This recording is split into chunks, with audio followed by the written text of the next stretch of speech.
Turns gray. And sometimes when you stop it after a couple of seconds, it's the last one didn't work. So now we are off. Let me get Rob here.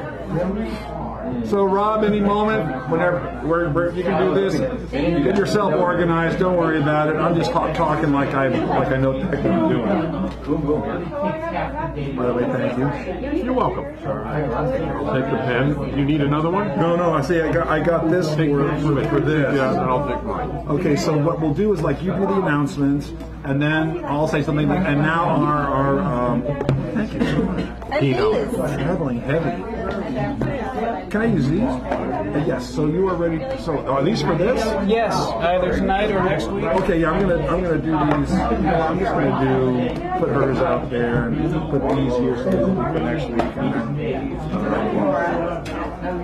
I'm gonna put these fancy, nice postcards into. The feature is Carl Weiner. Is Mel Brooks here too? I wish.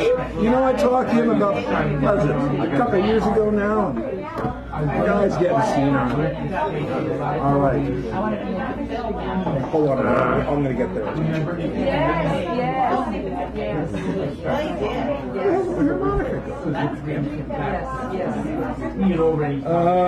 Yasmin, you dropped something on the floor right there.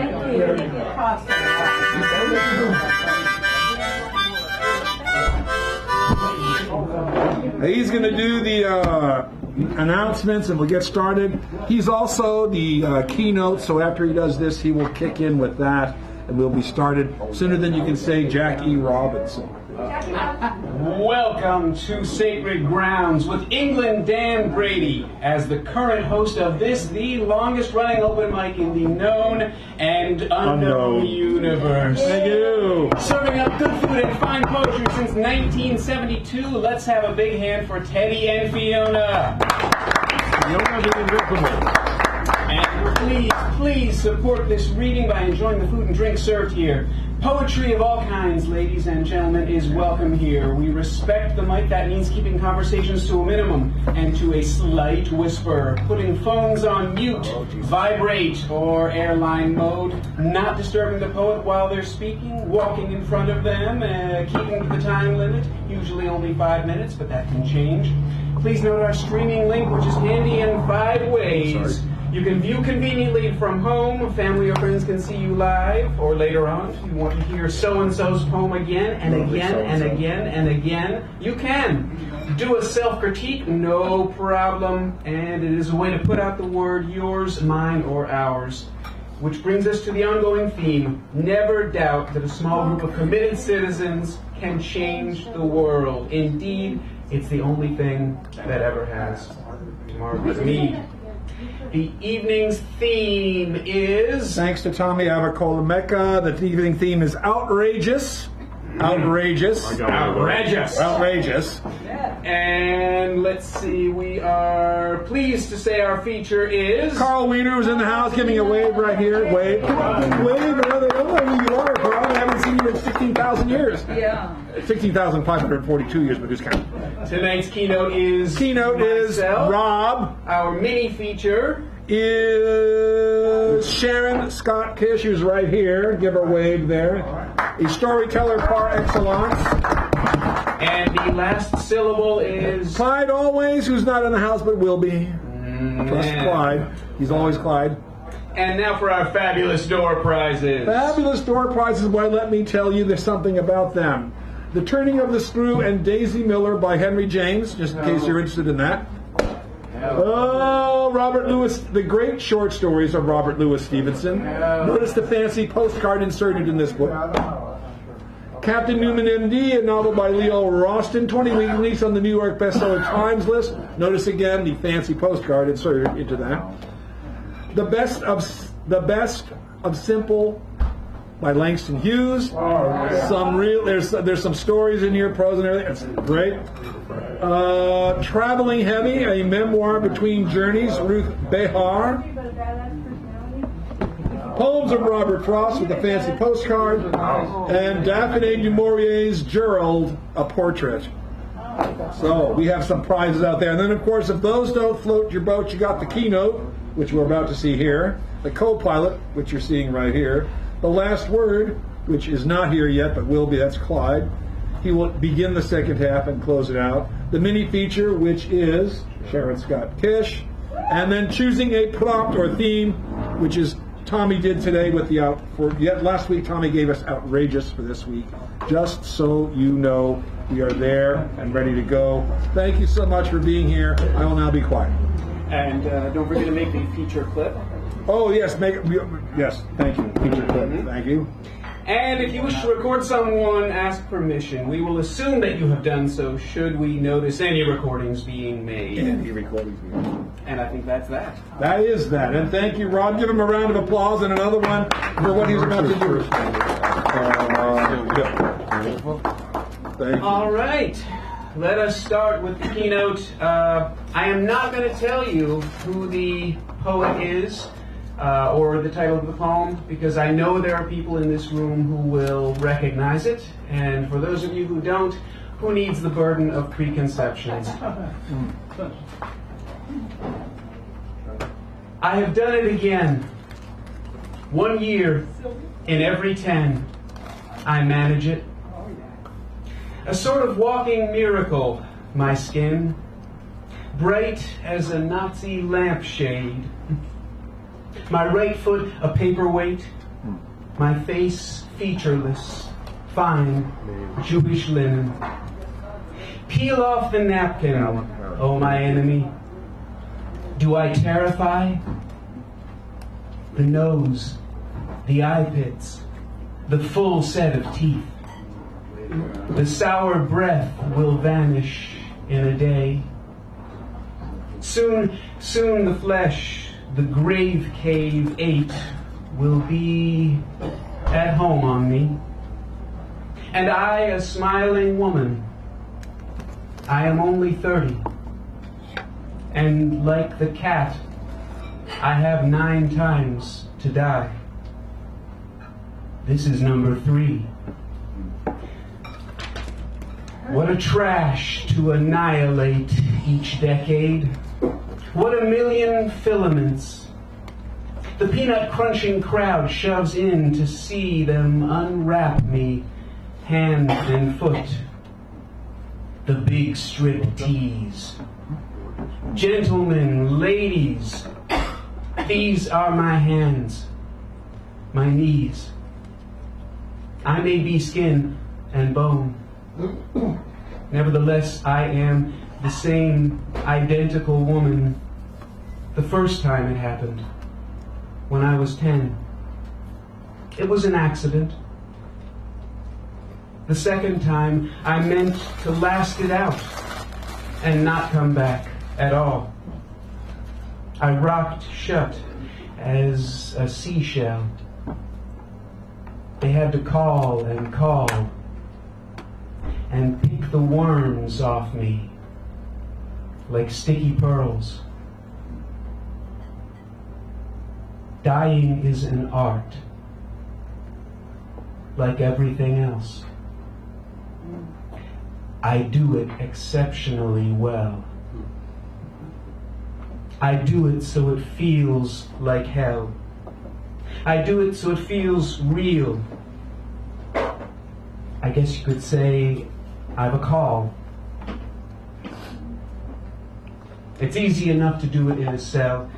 It's easy enough to do it and stay put. It's the theatrical comeback in broad day to the same place, the same face, the same brute, amused shout. A miracle! That knocks me out. There's a charge for the eyeing of my scars. There is a charge for the hearing of my heart. It really goes. And there is a charge, a very large charge, for a word, or a touch, or a bit of blood, or a piece of my hair, or my clothes. So, Herr Doctor. So, Herr Enemy. I am your opus. I am your valuable, the pure gold baby that melts to a shriek. I turn and burn. Do not think I underestimate your great concern. Ash, ash, you poke and stir. Flesh, bone, there is nothing there. A cake of soap, a wedding ring, a gold filling. Hair God, hair Lucifer, beware, beware. Out of the ash, I rise with my red hair, and I eat men like air. This is the attribution sheet which I'm handing to Rob whenever you read something by somebody else. And there's a pen in case you need that. Oh, yes. All right. Thank you. Thank you, Rob. Give him another round of applause. I haven't heard that one in I think some long, long time, as they like to say in France. Did someone take that? Let me see. Okay. No, you can, this one's up. Who's the next person? Buford. Oh, Buford Bunton, come on up, dear. We'll get you started and we'll get going. We're underway, as they like to say, even if they don't like to say.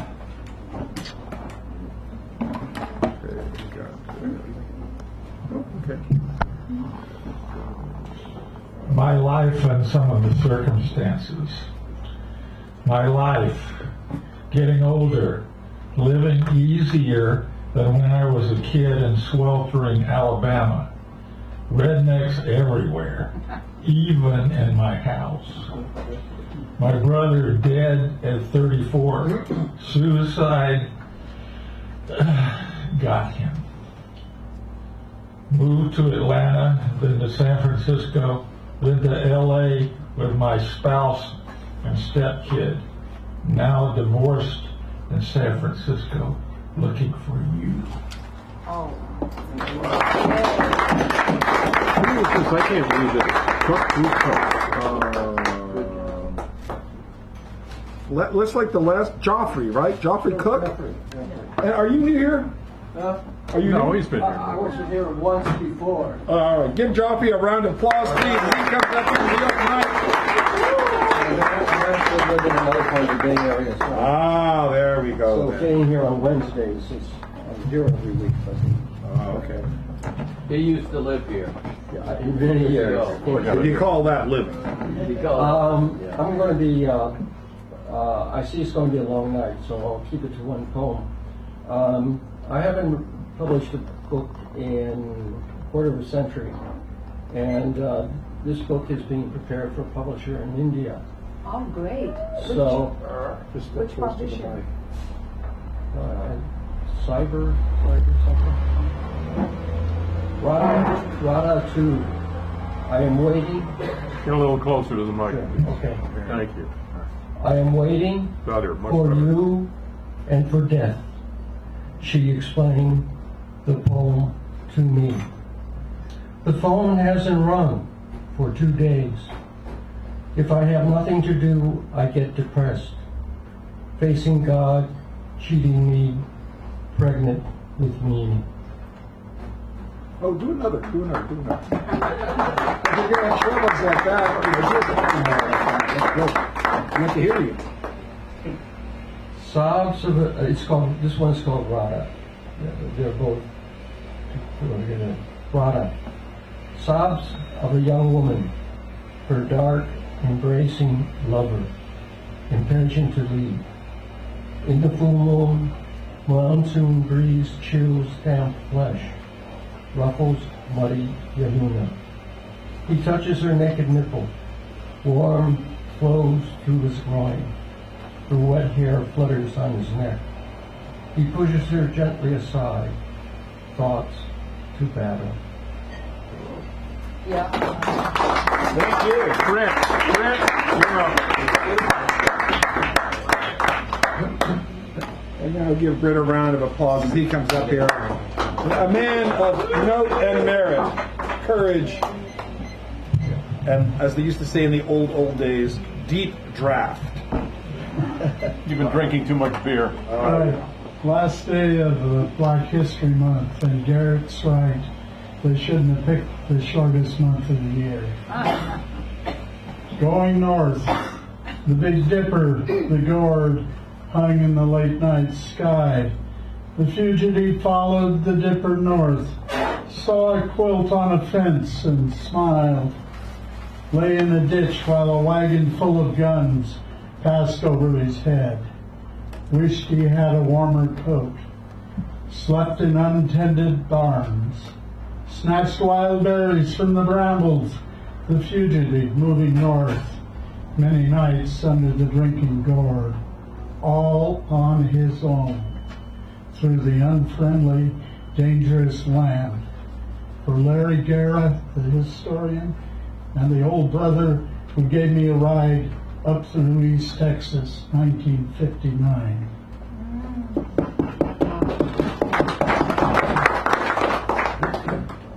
This is for the former curator of Snow's Museum in Oakland. Snow's Museum at Lake Merritt, an old white house by the lake, for years used as a museum. I must have been 9 or 10 when I first went in there. Cases filled with wonderful items, colonial dresses, Hopi baskets, and medieval armor. They say that the design along the rim of those baskets had nothing to do with fire and annihilation. Came long before and marked the lines of a great migration, and that the first people believed that the intersection of lines was the center of the universe. Upstairs, a large woman was eating a roast beef sandwich and writing a new poem. I never met her, but she was a mother to the arts, part of a renaissance. Went to school with Duncan, married Everson, struck and maintained a humane religious attitude. In later years, my son and I ran around that lake, scattering the ducks passing the old White House, sprinting by Galen Howard's boathouse, hoping to win a ribbon for Mary Fabili, 1914-2011.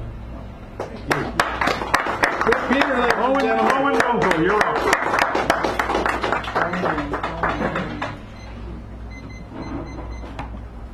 Mr. Owen Dunkel, give him a nice introductory warmth, please.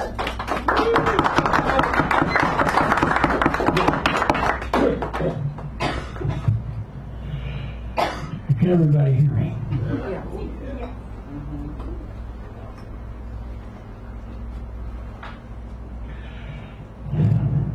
This is an old poem of mine that I kind of like. I hope you'll like it too. It's called Fire One, spelled W-O-N. That round ball of fire the sun walks by the sky, in all its town tan, movie the 14th splendor. Ire the wind ran alongside, parallel, keeping up. Began to act in its one-act play. Run along, that man o' wisp.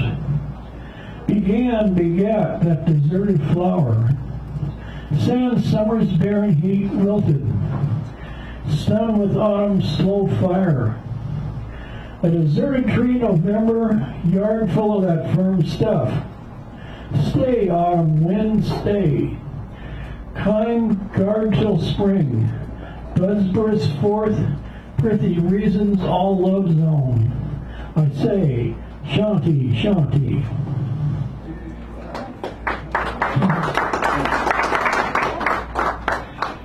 Fall soul. About the lonely rain now. See, sink the sundown crawling alive in the slow horn of plenty. quietly alive, quietly now, survive quietly than now. We have bliss, free as the spirit of the wind. Arrive, we say, to petty care. Connive gently the mounting of me. Always the squeaking of the mice and leaves skittering down along, leaving no trace of their not-so-nice inquisitive gawkings. Careful song of freedom and trust we sing to ourselves. Bells, bells, loudly ring.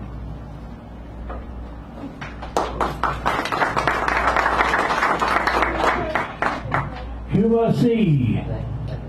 The year 2005 is almost over. Leaves, rain, wind, and cold November, snuffling, sneezing around like a frenzied mouse in search of a sunny beach. Down somewhere, I know not where, but somewhere, like an old Mexico, Caracas, Venezuela, Havana, Cuba, Fidel Castro, bearded, cigar in mouth, old 50s issue, fatigue cap and field jacket, banging his bongos made of coffee hands, shouting, singing this song, his favorite, to the snakes and iguanas. Cuba C, Yankee no. Cuba C, Yankee no.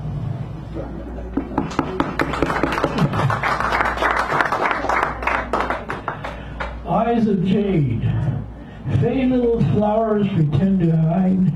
Pretend they are full of joy when their eyes, yes, their eyes of the 10 little men, hold aside their precious stems, petals, roots. Ride, little cowboy, ride. Singing men, singing schools, say you are open, ready, and full of love. To ride, souls sailing his small boat to seas and witches that are to know their stout jongleur.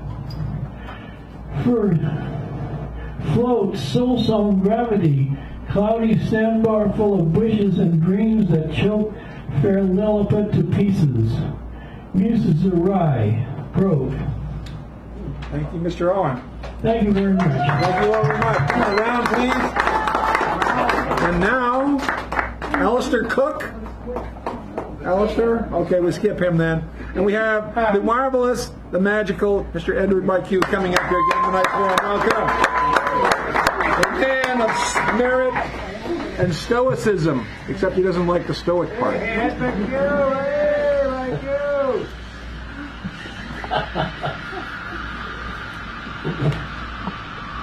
13th Street is not called 13th Street. It's called Ballman. And this time we thought only the owners were left, and so we substituted shopping for investing and lost the big picture. Spinach, tomato, gravy, corn, rice, clam, sausage, onion, apple. Bo spoke of us as being church-raised, as little machines for God. But now I've experienced the arousal of death, to want, to pester. Thinking is a gift and a burden. I think as I look out the window, a squirrel scampering on a power line, chased by a small bird. Life is a bitch. Love is a bitch. Mourning's a bitch. My butt, it either straightens out, or it flattens down, or it oozes lymph. Boston Metro, 20th of June, 2001, page 7. Braintree. Town officials have reopened Sunset Lake to swimmers less than a week after a girl came out of the water reportedly covered with 30 leeches. Water tests show no contamination. No contamination, says the Boston Globe. The death of an artist, writer, filmmaker is a time of inventory. It is a time for taking a cup of tea in a public place. One lump. I had breakfast at the Brookline lunch in Cambridge with Louisa Solano, and then later I phoned Georgia Howe, who wanted to know what I wanted from her. Went looking for St. Jerome by Matteo Giovanni in the Fog Museum.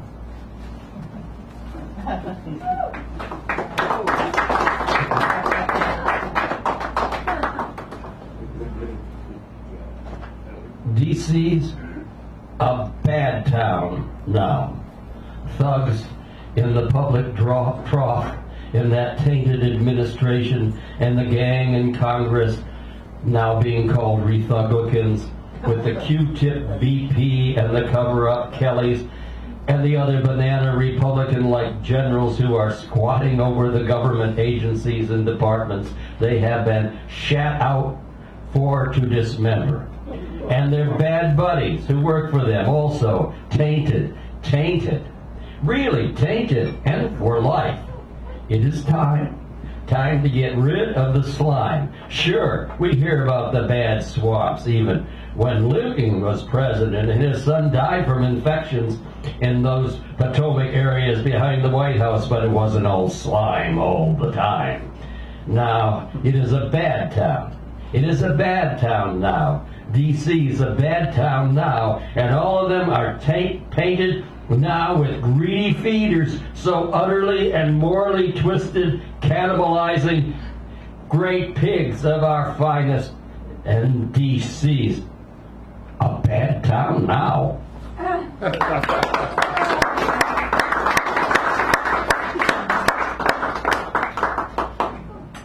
Smearing murals in the damaged community. An overture. Rivers are crowded, bottoms are flooded, trees dip their branches. Large life has narrowed. Spring dreams hatch new desires, whirring against the blue sky. Fierce winter comes, and in its ices I see old faces. There are still state lotteries and taxes on salt. Hospitals open all night. Foods preserved and contaminated. We see paintings without faces and genitals larger than lust, though there are vines in the lupine and light blooms in the surf. There'll be no new city. Even dragon's teeth rot when planted, and she's dead or anonymous with him, vice versa. In the marketplace, it is decreed. An unveined eye squats, accepts. The gardenia raves, mad before extinction. Beaver squeezes dry nipples. In the nights of closed windows at the edge of the hissing ocean, the napalm carriageway that brought in 1908 a male blue whale, very heavy, captured, killed, odor of decay in tender flesh. Sirens rage, and without warning my embittered heart breaks through these honeyed lips. In this garden no birds sing, while out on the streets our lives come out in words.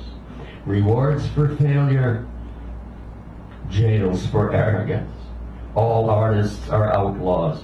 Real art is revolting. We will be forgiven if we are ineffective. I am the I. But I am not I living inside the belly of the monster, as the belly of the monster brutalized by my lifetime. There is no center but only process. Beauty may be the red petal Orlando found pressed in the leaves of art through the ages, and the tension between revolt and reflection. All rock, earth inheriting everyone. Suns, slam down days, muting, rotting. Wolf and calf may fart together in another world. Blue crystal acid remains. It is not reciprocated. The dye has no music in it. Thank you, Joe Pasquale.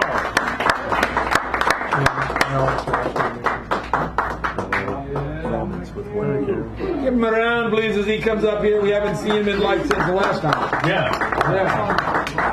Since the theme tonight is outrageous. Are you going to be outrageous? I think. I Okay. think so. That's good. I think I'm going to do something. It's not outrageous. required to follow the theme, but you know. Yeah, I think this might be fall. You're wearing the hat to be outrageous. Yeah. Well, I'm going to do some horse. I did horse racing names. I combine them. Don't add any words. Don't take any away. And I come up with these sketches. So I'm going to do some of these. Yep, Journey of the Horses. So that's the name of the book. I got one copy if anybody wants a copy. See him about that at the break. All right. All horse names here. All alone, the quiet provider. Good night, moon. Bored stiff, contemplate ideal shadow. Ideal shadow, persistent threat, boxing gloves. Hey, you guys, virgin girl, just forget about it. Clean mind, just in spite of it, webcam. Mousetrap, quality interest, expect kitten.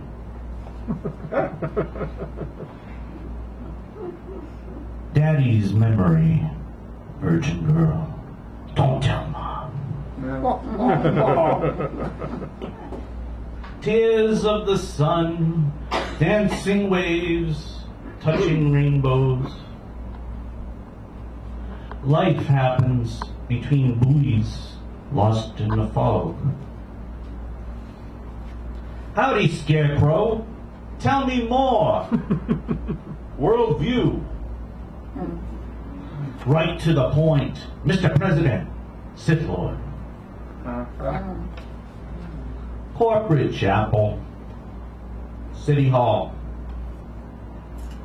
Zimbabwe. Passing reminder. King Dollar. Space Shuttle. Orbit. World of trouble. 4 in the morning. Just whistle. You're a survivor. Thankful every day. It's easy to say. 8 commandment.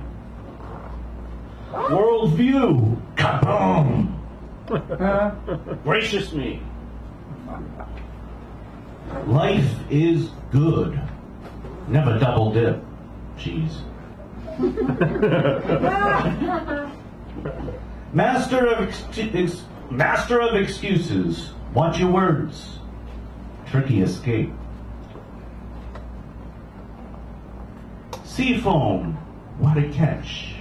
Morning breeze. Stone hot. Breakaway. Unbroken spirit. Spirit grabber, breakaway, stone hot. Last kiss, don't overlook the first of its kind. I call hopes and wishes holy plan. Tears of the sun, splash hit, eye of the river.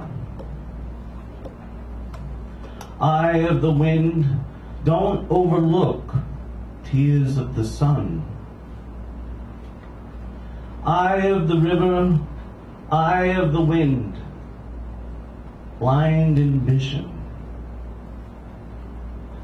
Grass runner, lay it on, forest dew on my toes. Creepy when you dance naked at the beach. Lake surprise, Mr. Bully Frog, splash hit. You know it all, housewife. Unexpected visit, easy attitude. Scarecrow, out of patience, take a stroll. Knock, knock. Who's there? Who's there? Taste of history. Taste of history who? Odd history. I like dreaming. Those walruses. Lipstick on my collar. Instant replay. inseparable eyes. Easy river, decision reversed, troublesome waters.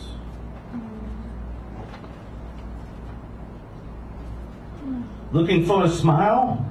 Look the other way. I've got issues. Humor, light my path. Oh. Those are I'll probably just go over a second here, but for Hal, I went down to the marina and he had recommended this last time I was here, and so I just got a few boat names that I combined. So these are all the boat names from the marina. Mining diamonds, pure perfection, gift of a star. Windswept ripple, rapture, liquidity. Friendship, temptation, good times. Bright hour, surprise, the dark side. Jam session siesta, high five, very good year. Thank you. Thank you. Wendy, you're up. We got you, Hal. And I have something for you. Don't let me forget. What fun that was guessing where the horse's name was at the pump, each one. So I'm going to start with this one. I try to remember. Oh, where's the crap with my glasses? What? Yeah, I do that all the time. Trying to remember. Oh, your glasses? Yeah. Oh, I hate it when I do that. Do that all That's the why I time. go like this. And then I can't find them and I wonder where they are. And she says, They're right there. they're right there on my head. Yeah. I better have them right. I even use 14 pitch. And sometimes I still do. I try to remember. This is a quote from Ramakrishna, who's a Hindu teacher. The winds of God's grace are always blowing. It is for us to raise our sails. When life's difficulties get the best of me, I try to remember the day I sat on a beach digging my toes into the moist sand, listening to the sound of thundering waves as I drifted into timelessness, smelling the delicious salty foam, watching the splendor of evening sunset. Then I am reminded that once life pours its grace-filled offerings upon my grateful soul, even if now but a memory, I am forever blessed. When the words and acts of others would trouble my heart,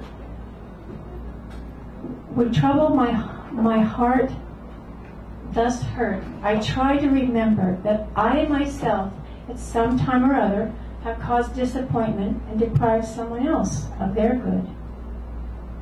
When I notice growing older means my outer form may change, I try to remember that my spirit remaineth ever free, and I'll just become more of what's inside of me. When nothing you or I do can change the past, I try to remember that ending spring beginnings and the present holds the key. When I forget what's important and my intention slips away, I try to remember life will always find a way to remind me.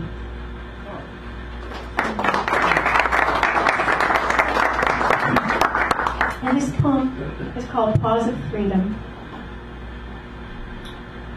Where is the center of myself in life as it is showing up?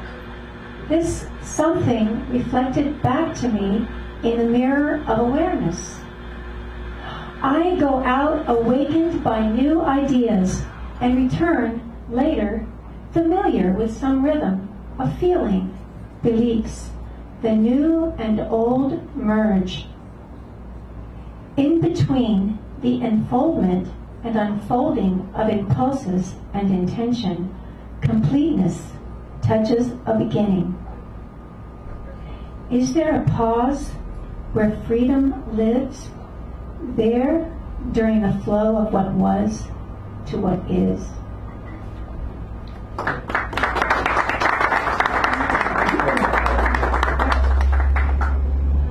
my words. I want my words to slide like a slinky down the steps of my life, plippity-plopping past the jagged edges of time, all the way to the tip of my tongue and make you laugh.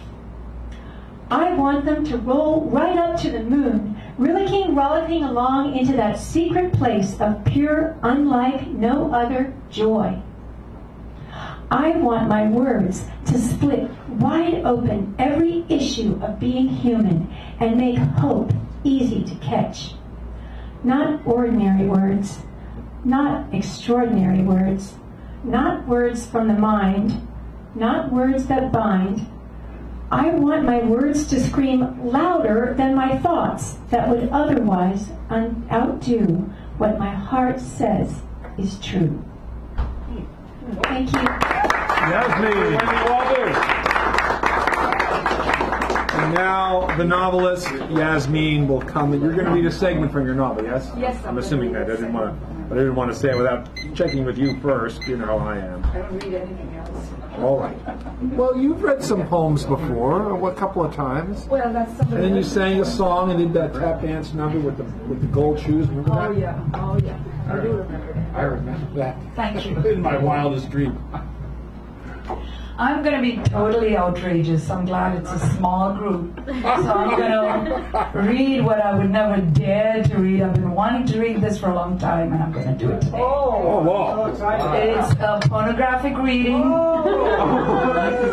And it's from the novel, and the two protagonists, Omri and Warren. Omri has left Warren, I'm calling Warren, we should call him Merrick, that's his name in the novel. And so she's trying to drown him out, she's trying to forget about him. And she's left the East Coast, Boston, she's in San Francisco now, so. There was one particular aspect of the Motel Marina which made it cheap. It was nowhere near the marina. It was, in fact, in the north end of San Francisco, in the Italian district. Bill Myers said it was a very respectable place, in spite of the location. He would take her to anything but the respectable. The Eastern women were loyal, he said, and deserved the best.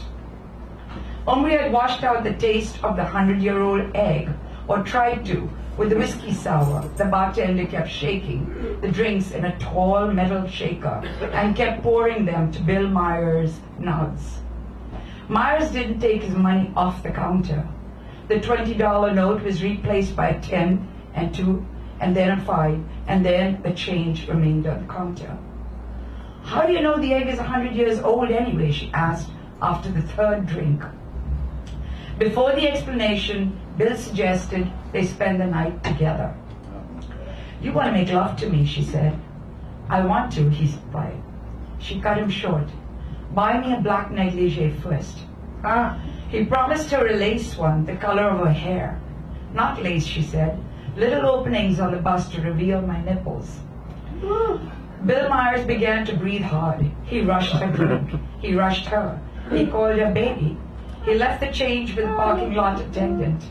He knew just the place to spend the night, he said, at the Hotel Marina. Omri was professional in her seduction. Except for the fact that she had been a virgin the first 24 years of her life. Before she met Merrick, she might have been a dancing girl, transplanted from the cages of Forest Road, the red light district in Bombay. You don't need experience, she had told Merrick. You need passion. Inside the motel, she lay him down in an armchair against the bed.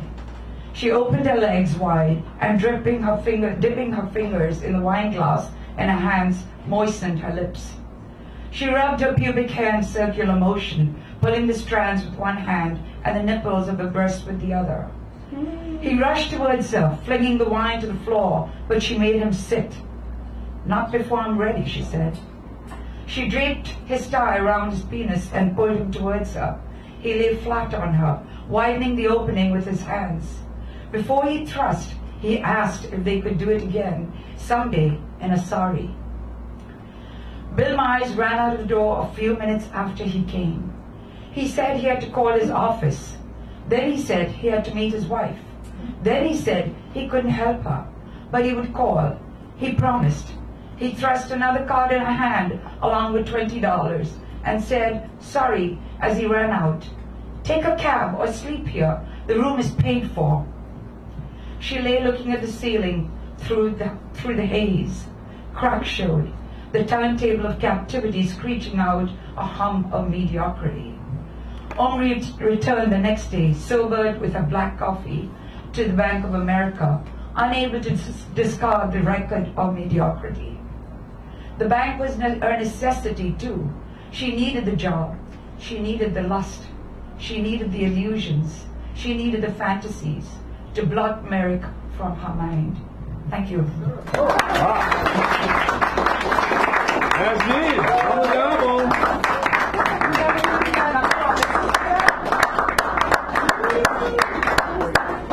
And now, David Ehrenreich, my erstwhile co-pilot, give him a round of applause as he comes up here. Erstwhile Ehrenreich, they used to call him when he was growing up, and not when they were feeling nice and happy. Otherwise, they were other Let's get outrageous right off the bat. This is called Con Man Sense or Diet Tribe. Where is that balance we strive so hard for? Is it mired in a couplet? Has it set a table from which we cannot eat? Empires have crumbled from corruption, and ours is on the brink. Other countries turn away from us as our Central Intelligence Agency pursues murder as a means of capital gains around the world. We support dictators who also murder. We sell them arms at arm's length. We covet oil and power for its own sake. This colonial mindset, this legitimization of theft, attempts to countermand the Bill of Rights and the very Constitution itself. But the working man's back does not break so easily. Neighborhoods have burned before. Urban tax structures enforce poverty. Tent cities multiply exponentially. The Tower of Babel rises repeatedly when property becomes more important than people. The concept of corporation as human is false. It just makes greed legal. So far, freedom of speech has kept the ship afloat. Beware when freedom of assembly is threatened with extinction. That is what the attack on unions is all about. It has never existed for a gathering of 3 or more black men on the street outside of church. When it has come into existence, Malcolm X leading unarmed black men down the streets in Harlem, Martin Luther King using the church as an instrument of change, assassination has been the result. In the case of Martin Luther King, with the complicit cooperation of Hoover's FBI. Security is the current golden calf. It failed in Parkland. It pretends to cheat death. It has spawned the dead-end misconception that more cops, more guns, arming teachers, more murder is the answer to all social problems. Look to our president, Caligula Nero. John F. Kennedy said, "Why not the brightest and the best?" Every current appointee by this administration represents the dumbest and the worst.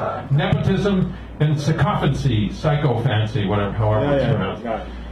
Putin represents the sour grapes of a failed Soviet Union secret intelligence agency which murders its critics and simply uses chaos theory, whatever's bad for the U.S. is good for Russia, to attack our electoral system. In this regard, voter suppression by the Republican Party, the Thuglican Party, simply furthers this demise. We are hemorrhaging. Will someone stop the bleeding? The high school survivors understand this. The snake is currently eating its own tail and swallowing its young. I have a reputation to keep. I might as well throw it out the window for all it's worth. I cannot teach by example unless asked. That happens so infrequently as to give pause. So I step outside myself and learn. I learn to listen to an inner voice. One that gives praise when I'm alone. Moral compass points within. My father is my parking god. Deceased for 40 years, he still finds places for my car to stop whenever I'm in need. Like my father, I find it impossible to get lost, which means I still have the power to recognize and correct my mistakes. Which isn't much, but it's a start. I can walk in the woods at night without light. My feet find the path as long as I've been there once before. I can also find my way back to my starting point in reverse. There are visual cues we are not initially aware of until we are forced to use them. That's why, artistically, a first impression, particularly of a new landscape, opens new vistas we only find with deeper exploration. The ocean neither stops moving nor reflecting. Thank you. Very right. And now, the inestimable Mr. B. The inestimable. He's going to frame him. Yeah, it's amazing how often I've done this. I've been here so many times, I've been so many places, and still, you know, I get this anxiety and stage fright and all this other. You know, what the? Anyway, outrageous. That's a good sign. Yeah, it is. It is. So this poem is like 45 years old. It's very short. Then I'm going to do two outrageous poems, or poems that should spark outrage. File, perch, clerk, and boss peck at the stuff laid out before them. They hunt and peck like giant chickens. In the office, we all are giant chickens. Where is the gravy? Okay, so now for the things that spark outrage. This goes back not more than a month or so to an event in Texas, which this poem talks about anyway. As good as it gets in Texas. What will it take? Not the butchered 6-year-old children in Florida, no. Not that school bus full of Girl Scouts, no. Not the dozens of dancers in a nightclub, no. Not the hundreds killed or wounded as a music festival, no. All those stories that just pop up, touch you with horror, and then vanish. So, what will it take? You know, it's funny how white folks just don't get it. Their men go bejesus, yahoo, batshit, fucked up crazy, spending welfare money on body armor, the best guns, lots of them, along with tens of thousands of rounds of ammunition, go on a hella killing spree, and still, they don't get it. They just don't get it. That something is wrong. Something very big is damn fucking wrong. And it's a something so righteously wrong and so friggin' big that the whole wide world can see it from where they live. They can't help but see it, hear it, and all they can do really is shake their heads because they get it. Have for some long time now. Everyone else out there knows, but not here. Nope. Not happening. We just go on, same old, and who's surprised anymore? I mean, really. I mean to say, who is surprised anymore? And what gets done? Nothing. Yada, yada, yada. Send them your prayers, folks, because that's about as good as it gets in Texas.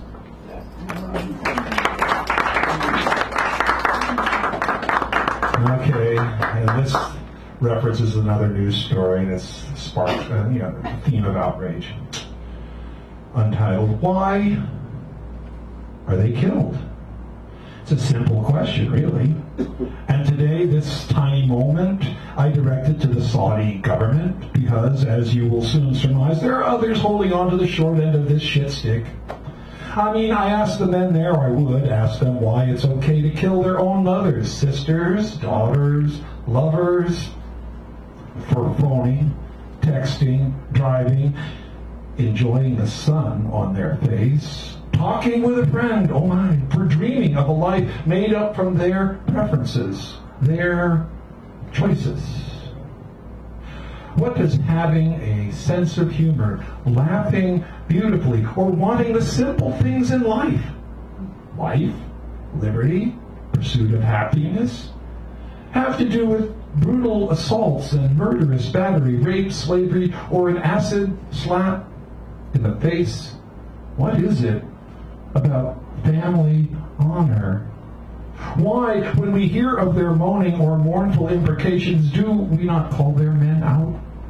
How is it that we recuse ourselves and do not ride to their rescue? Is it because of the hijab? Where are the white hats? I ask you. Yes, all they want are simple things. Freedom of the mind, justice, for the soul, and unlimited peace in the feeling, emotional hearts. When will we reach out our hands? When will we answer our own big heart's unending call for love? Inquiring minds want to know. In supplication, I offer these, or proffer these considerations, these small notes to everyone I know. Amen. Thank you.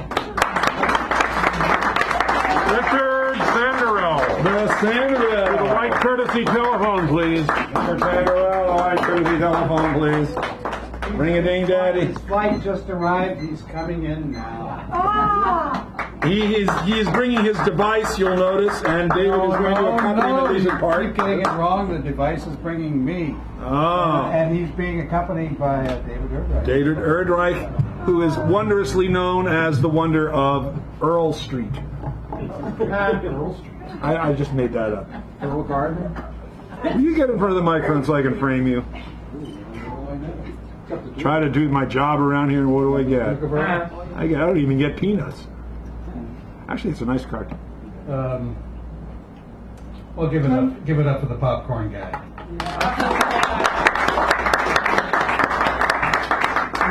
Well, I've got three. Dave is going to accompany me on the first and the last. Which one are you doing first? Well, I'm going to do Wolf and USA. Oh, probably the two. Okay. But I do my silent. Okay. And I have to read it first. All right, first one will be Wolf and USA. For those who don't know, who are new, USA is what I gave us the name. The USA, I call us USA, as an USA empire. Thank you. They liked it. Wolf and USA. Wolf comes out of the forest, watches, sniffs air around, searching for news of who traveled by. Wolf stands alone, wary, wry with whiskey. This wolf spent too much time in Newsome society than his own has taken on the worst of their attributes. Drunk, he kept lavish notes with some of the greatest droppings of his time and ours. Looking for Sister Brother Wolf for the latest news, no one could be found. Yes, this is the lone wolf fire dog making his reports, leaving them on markers, distributing news, reporting observances, poetry.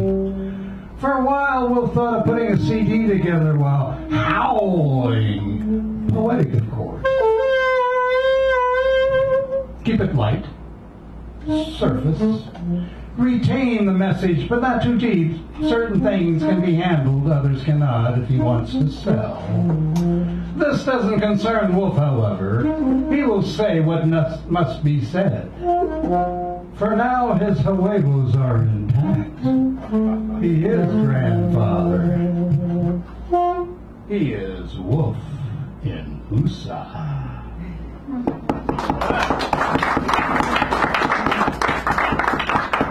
All right, this is the miracle did not come. Sitting as great Buddha, he waits for questions that never are asked, like waiting for the miracle that never comes. The world shifts, not a miracle, more like an itch, twitch, a way of getting rid of things no longer useful, trustful. Hear it? It comes like a percussion instrument's running, catching up to the beat, grabs on for ride. Two-legged tries to catch up, but still too dull of mind, caught up in their obsessions. It is the miracle never heard. See it? It comes like a metaphor, stomped to death at midnight, no screen perceived, as meteor streaks across the sky. Never heard, rebirth by terraforming these travelers of chaos. When asked how it's going or told it just left, it is the miracle never seen. Feel it? Like do we ever until it's too late? It is the miracle never felt. These are questions like the sitting Buddha is ready to answer, never asked. It is the miracle never perceived, still waiting as if the miracles exist, but in minds. Waiting? Godot?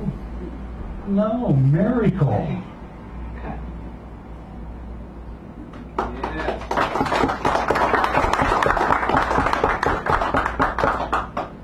And wiping the tears. Was that the other one? No. Property rights. Property rights, there it is. Thank you. It's good to have a man around who knows what he's doing. Or fakes as well. Well, you did it well. All right, property rights. Property rights is what we'll do, harm, maim, kill each other over. You actually believe you own, when you never will. Silly two-legged. Who gave you this notion? Your God? Religion? Church? Politics? You only rent. You'll genocide if need be to defend your property rights. Property rights, property rights, property rights. Get on up, step on up, get your property rights right here. Step on up, get on up, property rights here. For fast, hard lucre. George Washington, first real estate agent, handed us land free by butchery, annihilation, where it is again divided, decades, centuries, till you have your postage stamp size claim as your own. You schmucks. You keep buying their myths.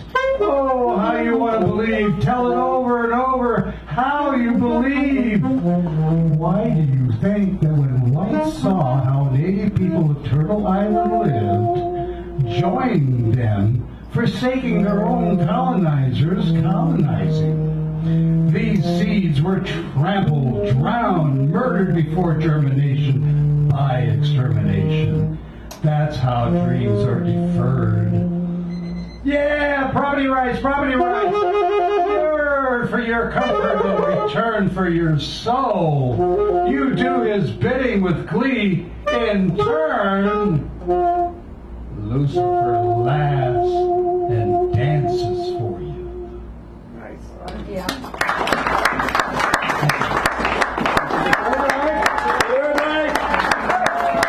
Accompanying the Sanderell. Now I'm going to introduce the feature of the evening. One of the things that I like doing the turning of the view. So, Carl Wiener is our feature of the evening, and I've known him for several years, actually more than several. We go way back, like 10, 15 years, something like that. Maybe 20. Yeah.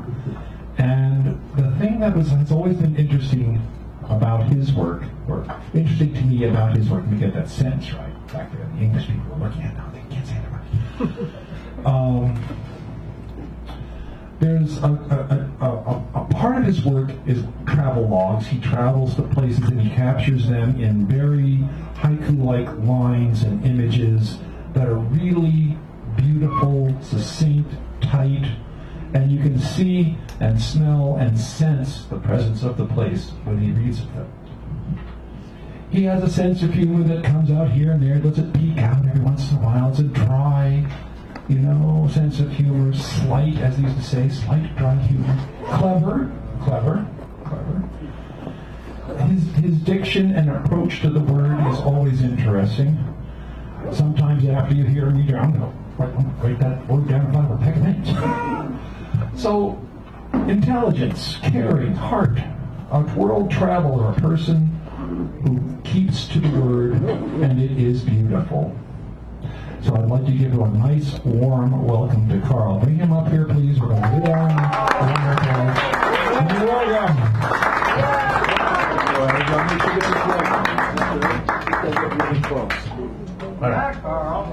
Well, I'm not going to live up to any of that because deliberately, This is very dry. Even closer. I'm going to lower this a little bit.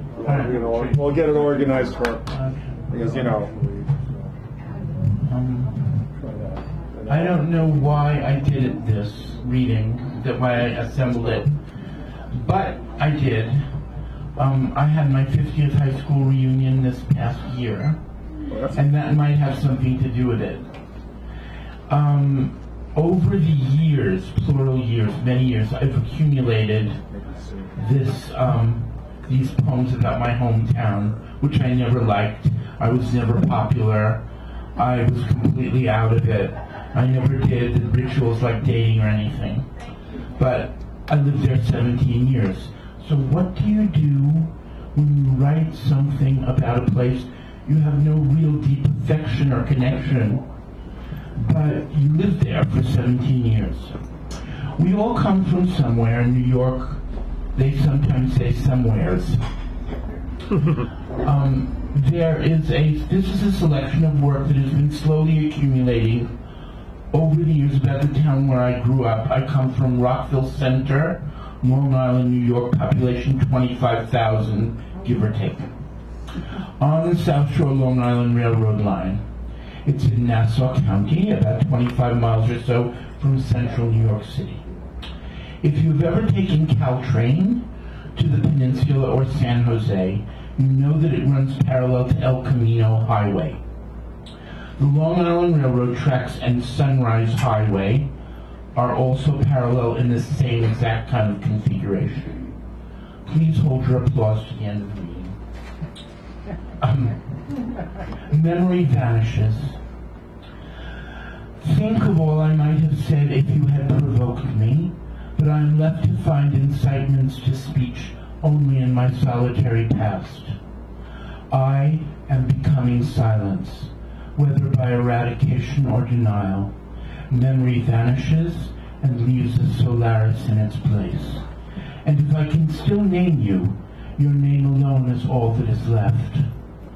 Since I have not yet become death, pure death, I side with you in your amazement at this, that for all I might have said and might have remembered, I will leave you, or will have left you rather, entirely unmentioned and untold. No, please, at the end. He's timed this out. Lethe, the Chausson Adagio, Ernest Chausson, Opus 20. In a summarizing dream, I glide through my hometown on the bike of the Chausson Adagio. Since I am forced to evoke this place with restricted means, the music shows that the trees themselves stand for bewilderment, or the wilderness that departure leaves in its wake.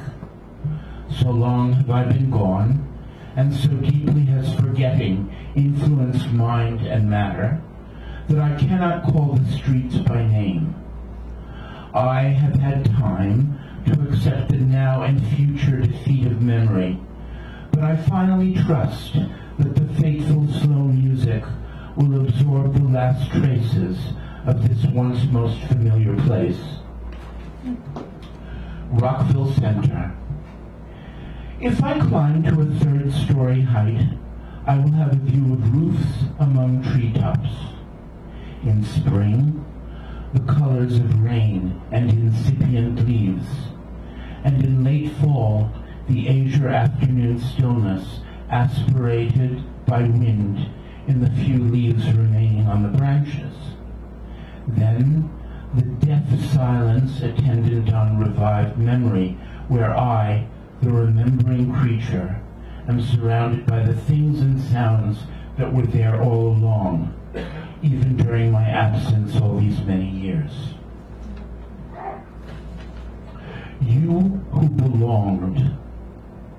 What is the substance of the past that when she says, we shall never be as we were, at the end of Wings of the Dove, there is then nothing more to say? I have not taken care of my hometown memories. I have no sense of having lived in and through separate, successive days there. I made friends with silence, isolation long ago, and accept what seems to be the assignment of braving endless bad dreams. Absence, nightmares, the boredom of vacant spaces absconded with my memory and made it their own. But you, who belonged, what can you tell me about that place? Will it live again? And where? Fall to winter, Long Island, New York. The wind. I recall the first cold snap, September. The chill traveled down the glacial scars in the land, north to south, all the way from Canada. In the brilliant air the north won from the south, the roses died and the leaves shriveled. Remnants on the pin oak whispered. We raked and burned the leaves. Returning from Lake Placid that winter, we drove back to Long Island along the pathways of the cold itself. I watched the light die in the sky of December on the New York State Thruway. Next day, back to school.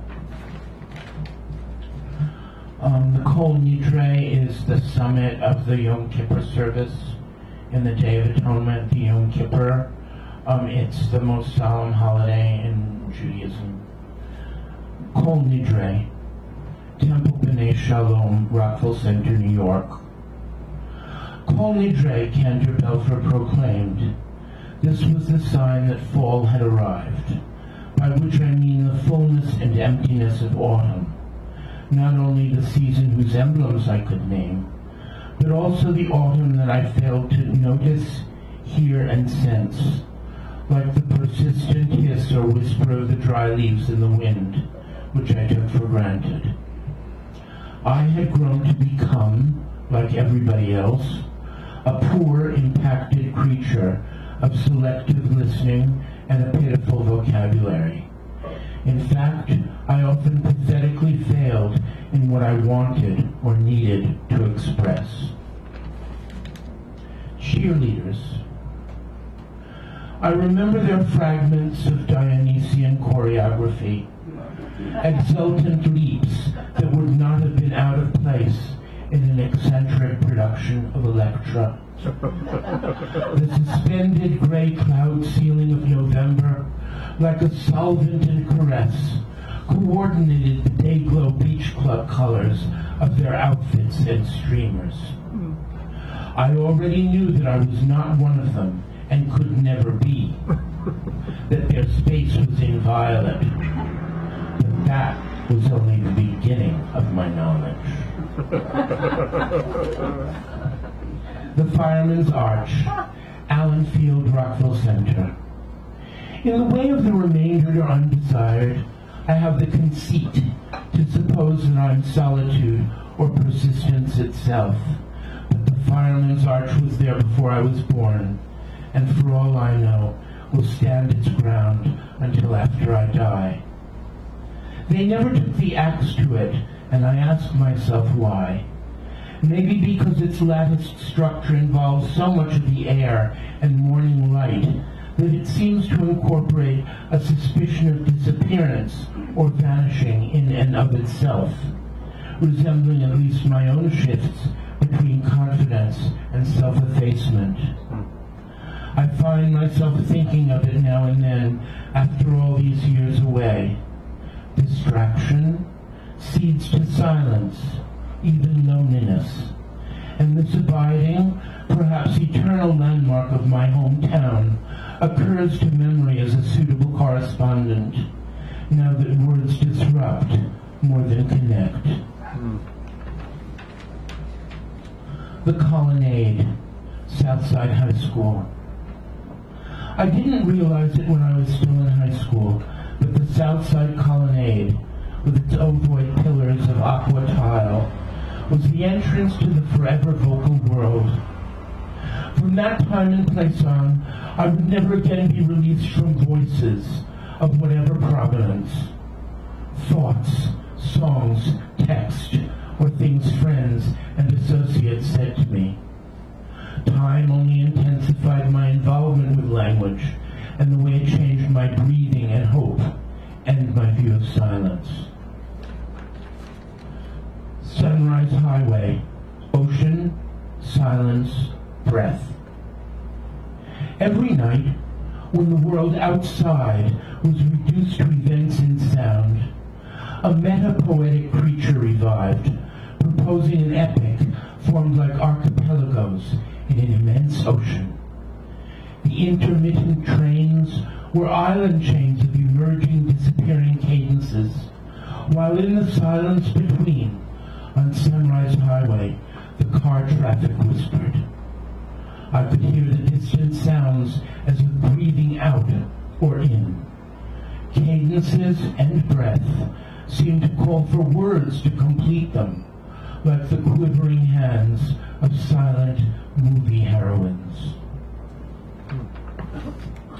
The guardian spirit of the Fantasy Theater, Rockville Center. She watched over us the way St. Genevieve watched over the city of Paris at night, when the people were fast asleep. I imagined her seated at the balcony's edge, enjoying the movie along with us below, though more adept at divining how it would end. She approved of our disposition to navigate stories, and sympathized when we were gratified or dismayed, as they gave or withheld what we wanted most. Seated on the throne of wisdom, I felt her apotropaic resolve, so often ratified by her vigilant, torch-bearing sister, Columbia.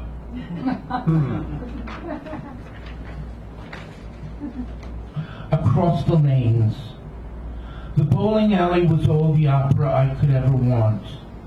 A sound paradise of resonant, deconstructive impacts that enlarged the interior to 10 times its size. Under cover of the noise, I could have whispered enticements to you, or failing that, to myself. It might have looked like that scene in Winter Light, where you see their lips move soundlessly through the windshield. I remember the place as evidence of how much distance within I was capable of. I always took in the view suggested by all the bombardment at once, across the lanes to the far end of the room, and so gave a sign of detachment from the action which was perpendicular to the line of my gaze. Of Nunley's carousel, Nunley's got it right. The carousel at Nunley's had it all.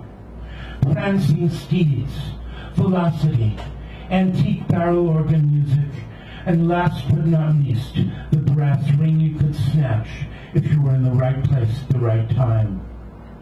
I consider this craving for the whole Sufi ride.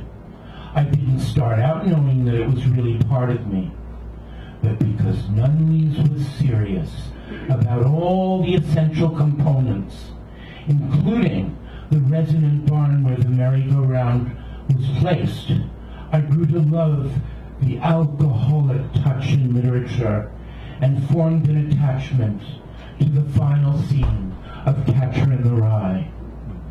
I wonder where you have flown, my pedagogic carousel.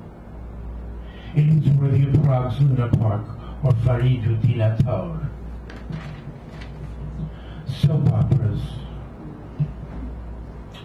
I believed in the first half hour of love.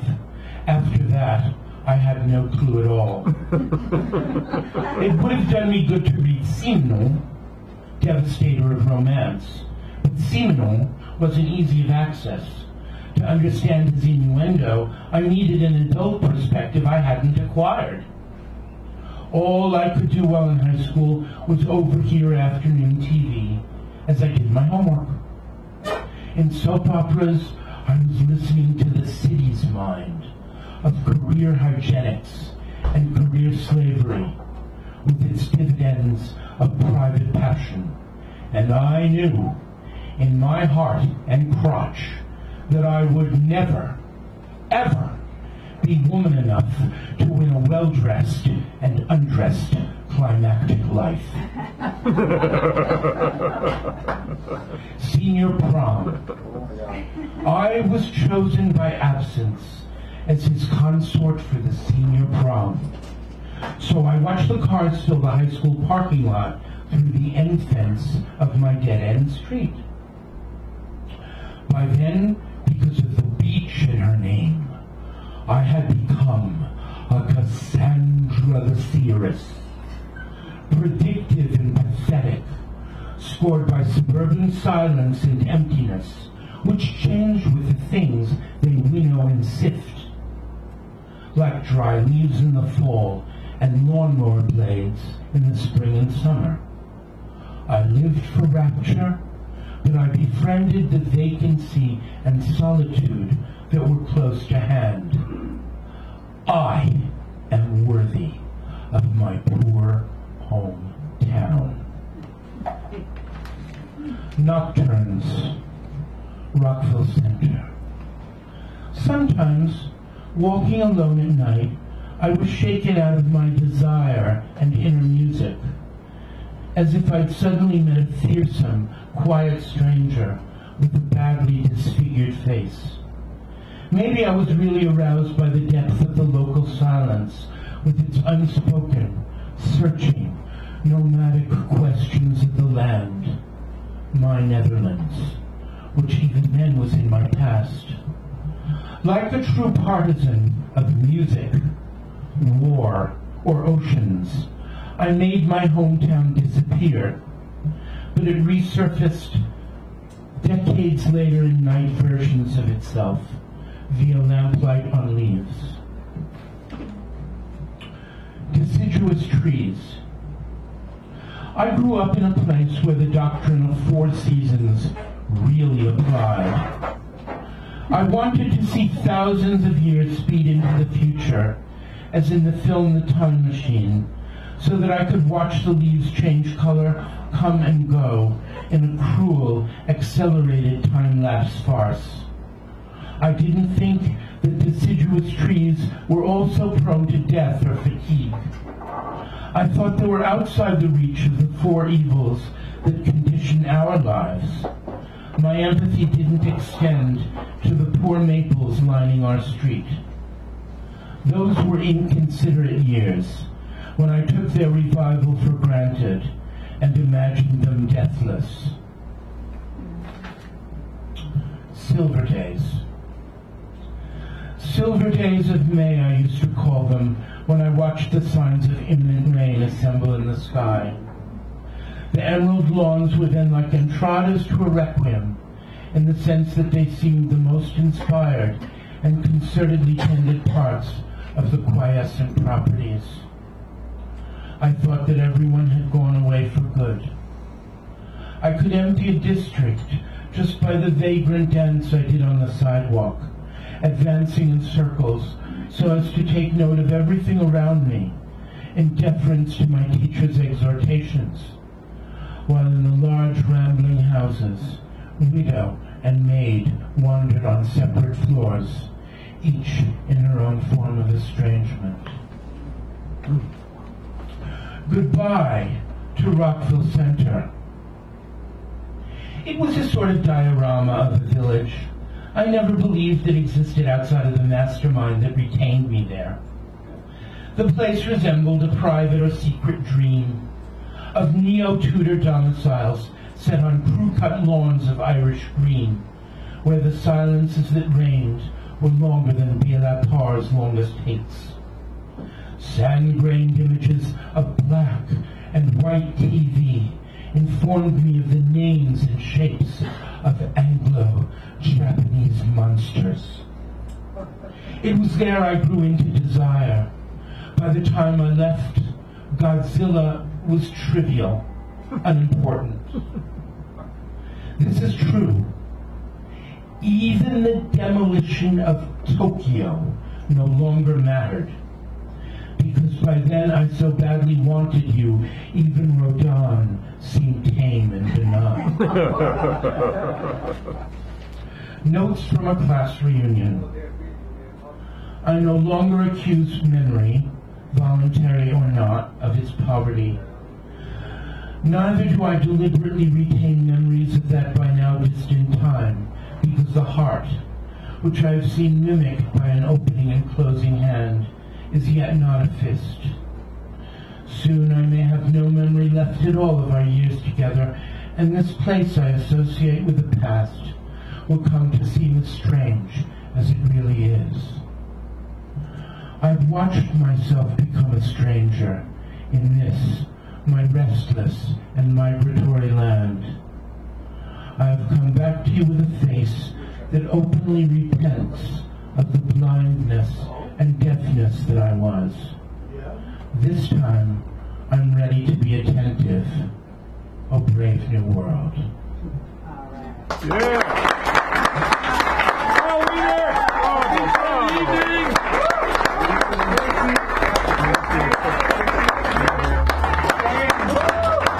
Did you want to read? Did you want to read? Would you like to read? Come. What?